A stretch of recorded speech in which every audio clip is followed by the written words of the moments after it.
Hello.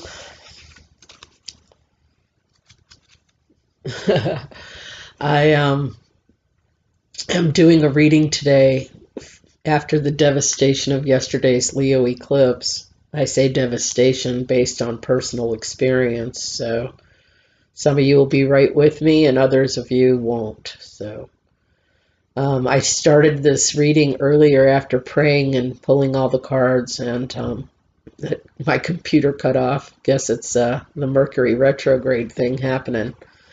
But I'm kind of shocked at the accuracy of this. I've had a minute to while I was erasing other files so I could finish taping this. Um, just how amazing these cards truly are and how powerful this deck is. Earth Magic Oracle cards by Stephen Farmer. I was looking at another book of mine. It's called Spirit Animal, I believe, also by Stephen Farmer. I've had that for a really long time. And so when I went to buy Oracle cards, I got Power Animals by Stephen Farmer and, of course, Earth Magic, which we're looking at right now. But what I didn't know when I went back and was rereading the book yesterday was that Stephen Farmer is married to Doreen Virtue, the angel oracle and very powerful psychic. So I'm just honored and must have intuitively picked these cards. So I just really like Stephen Farmer. He's an amazing, I don't know what to call him, spiritual being. Okay, so this card is the issue, and it's love. Whoa, sorry. Love. And under that it says compassion. And I was reading through here a minute ago and I was like, wow. Because I thought it was, if you look at it, I can't do this. Wrong hand, sorry. If you look at this, it's two hands reaching toward each other with a heart between them. That's all lit by light. And I'm going to read what the book says because I have my own impressions, but for me, love is a conflict. It's always been a conflict because I give too much. I'm an empath, and it hurts. But I'm not sure that that's what love is. Maybe it's codependency. I don't really know. Anyway, all wounds stem from the illusion of separation from Source and all of creation. The route to healing this wound is through cultivating love and compassion for every being on this planet, including yourself. I'm going to say especially yourself. That's my ad. Not a bland standard or unquestioned acceptance, but heartfelt sense of profound relatedness to whatever you perceive as apart from yourself. True compassion requires not only the feeling of warmth that emanates when you are in touch with your heart center, but in acts of kindness, even if this simply means being a fully attentive listener. Respect the fact that your heart is a giver. It puts out electrical energy, and a receiver. It draws in magnetic energy. These energies are best sensed by attending to the steady flow of your breathing, meditation, while also noticing your heart area. Righteousness, fear, anger, and judgment are some common ways to block your natural desire to love. Forgiveness is not only letting go of judgment, but also seeing through the illusion that you and all that is are separate. Look about you and inside you and do your best to love whatever you see.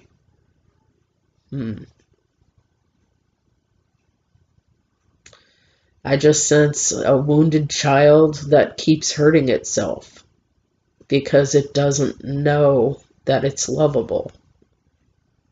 So I'm going to say that's the issue here. Okay, we have unconscious influences, the iceberg. It says submerged.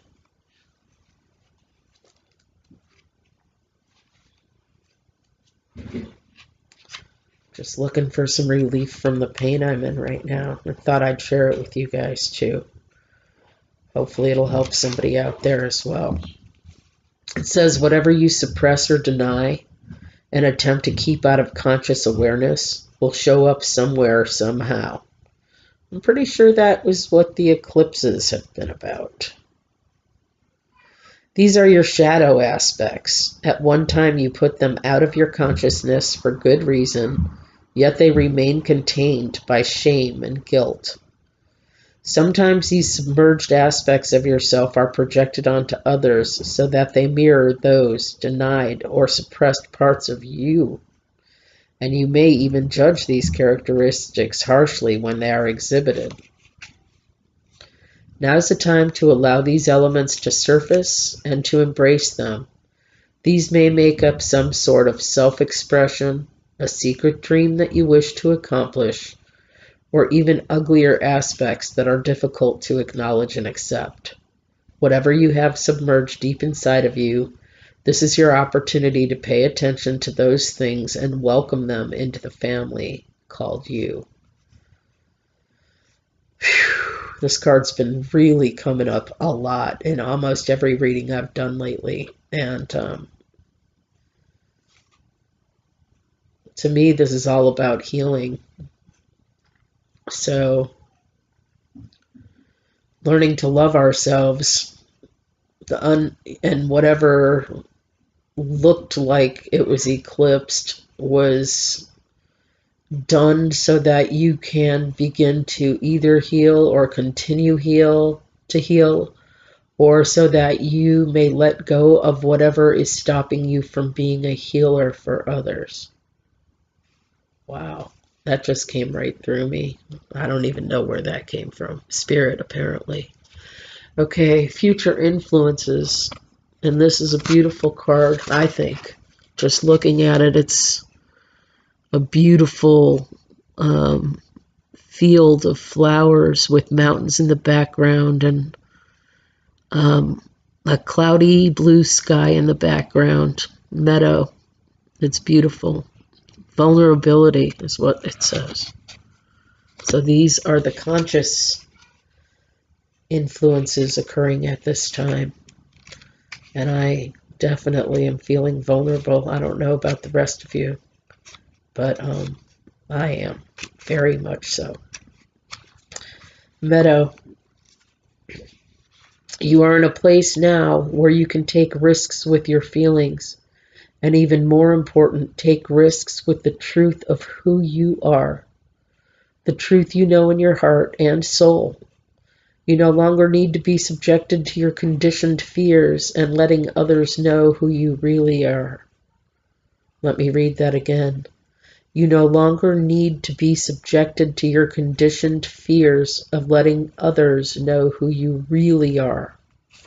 In other words, you can show your true self and not even can. It's just, there's almost like a refusal of putting on airs just to please others instead of, putting on your real face and coming at it with authenticity, whatever it is. It says, yes, others may judge, evaluate, criticize, and perhaps even put you down. These are very real possibilities. Yet, by trusting you have the strength to deal with these reactions, rather than responding adaptively and always playing it safe, you can more confidently allow yourself to be vulnerable. Always holding back from expressing your truth can create an illusion of safety, but armed with your trust and your faith, you can choose to be vulnerable and share your authentic self with the world. To me, this is another card about being a healer, being willing to show your gifts to the world instead of holding them back because people less evolved can't handle the truth or can't handle how powerful you are or can't handle the fact that you've found your power and they haven't yet. Conscious influences, the meadow. The next card is Stone People. This is what's needed in this situation. Stone People is vigilance. I pulled this yesterday for another reading and or a couple days ago. There's so many cards in this deck that I haven't even come across yet because I'm so new at this. So I'm using the book quite a bit right now to help me interpret some of the cards. And then I also add my instinct, my intuition. Okay, what's needed?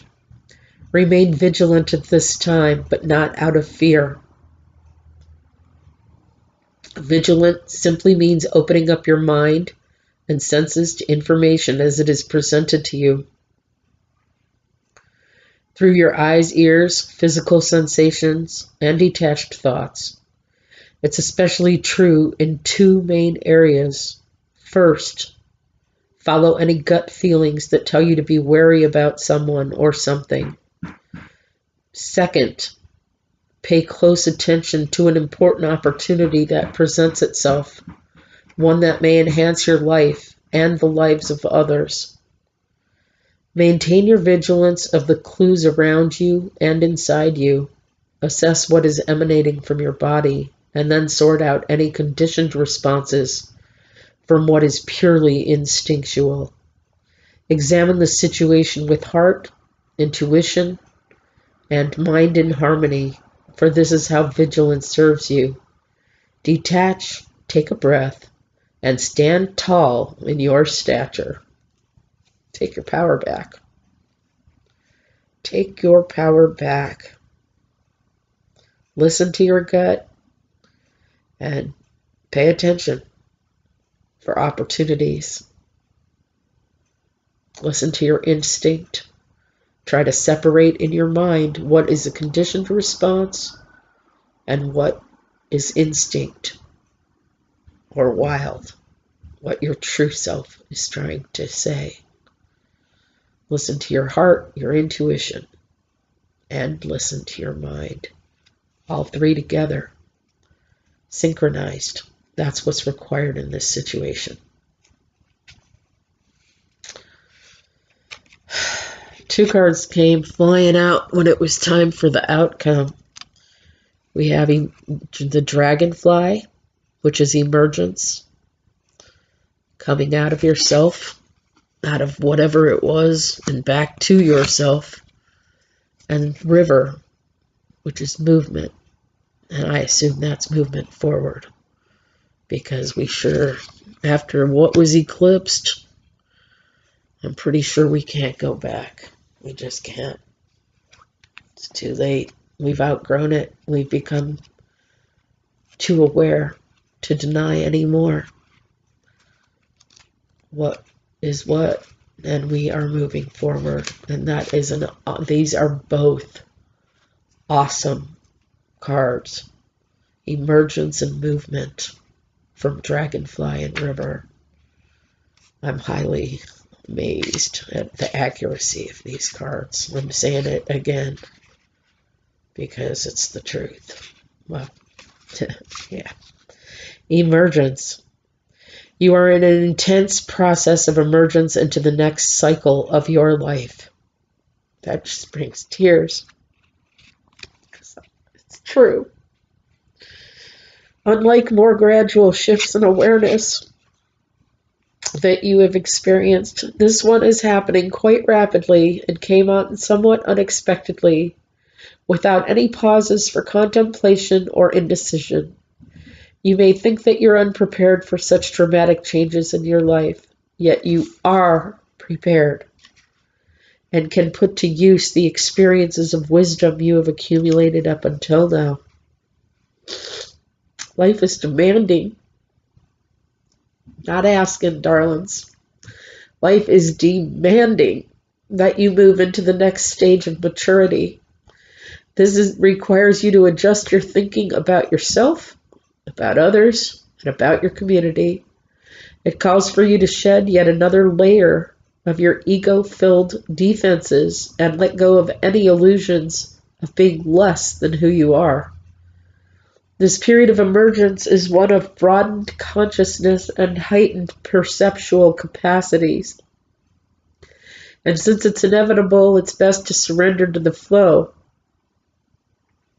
and allow yourself gracefully to move into the next cycle of your life. If you're not in awe, I sure as hell am. No question. I am in awe. And I know in my gut for this to be true. And it's being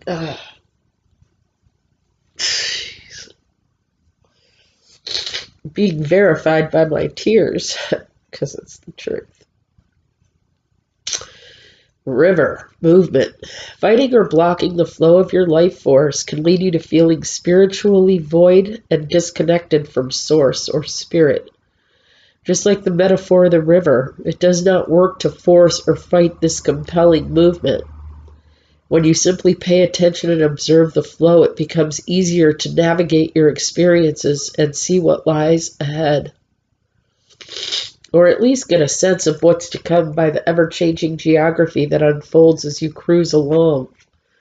Your resistance is hampering your ability to make a choice in this matter. Surrender to the movement of life. Be grateful, and you will see the signs along the shore and in the river itself that offer you clues about what directions your egoless self is to be making. Go with the flow is more than a trite aphorism here. It is essential that you do so now. Breathe, relax, and you will know. Wow. Wow, wow, wow. Earth magic.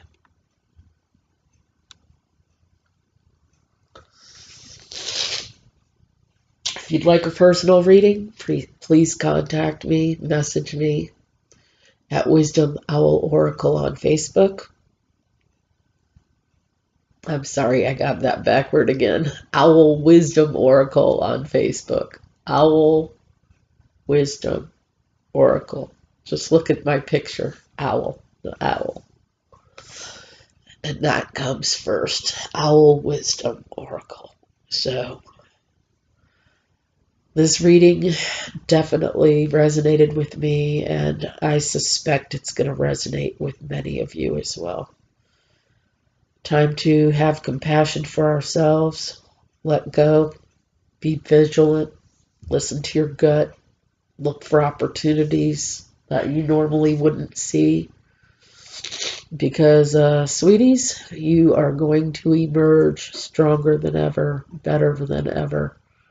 So quit resisting. I know it's scary. Change is scary for a lot of us, especially fixed signs like Taurus, Scorpio, and Leo.